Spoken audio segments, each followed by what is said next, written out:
ए सखी सखी काहे से रुआ तड़ू हो हैं काहे कुल्लोर से काजरा का धोआ तड़ू हैं का कहीं सखी बड़ी का भइया हैं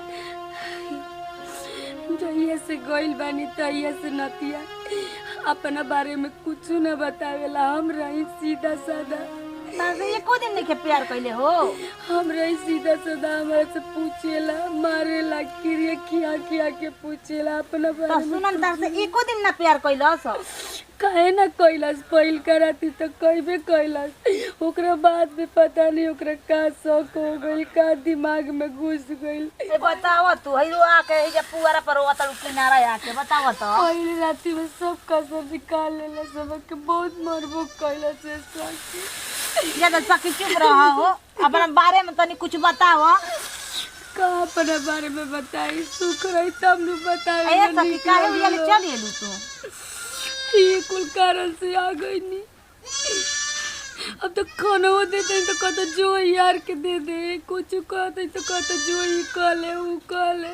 ज्यादा हो इतना लोर मत गिरावा देखा तो तू तार कुल काजर धुआ गइल इतना लोर तू मत गिरावा सखी। एक बात बतावा सखी वो कौन सा निमन होई वो तो सब कर्म कैले होई ना लेकिन अपना बारे में लड़का ना बतावेला से लड़की जात सच में चेचड़ा हो किले। ज्यादा चुप रहा कैसे चुप रही बरल जवानी लगे कहाँ जाए हम।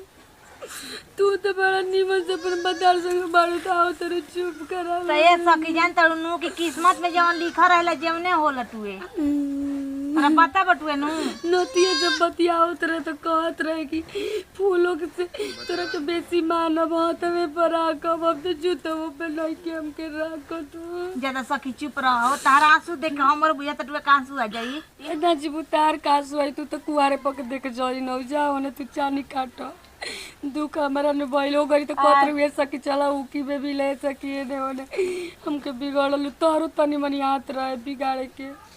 अरे सखी त सुन ल तोहरे बारे में खालसी पूछला सा अपना बारे में तारा के ना कुछ बताउला सी।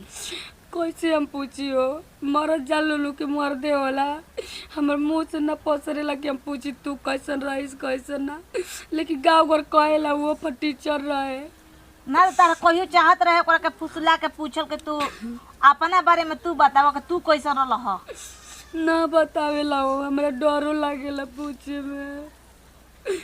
ज्यादा सखी इतना मत रोवा हो काहे ना अरे रोई हो अरे कुछ आइल बड़ू माई बाबू के देखो ना गोर सुगर दे लगे कहाँ जाई बुझाती नहीं कि देखो कतनो दुख रहेला नु ससुरा में त नैहर में लइकी आइली से तनी भुला ली सब कुछ तनी चुपा जा बताव हम अनिया सुनिया के तू आइल बड़ू तो हम अनिया सुनिए के मरल विपद पड़ेला कुछ होला तो नैहर में आवेली से तो बुलाली से लइकी हई ऐसा जवानी दे लेके आके कैसे बुलाई नैहर में बचिया वो हमार भतीजिया तू जा हमके जरला में कोरा मत तू जाई जा जब के रोवे तो।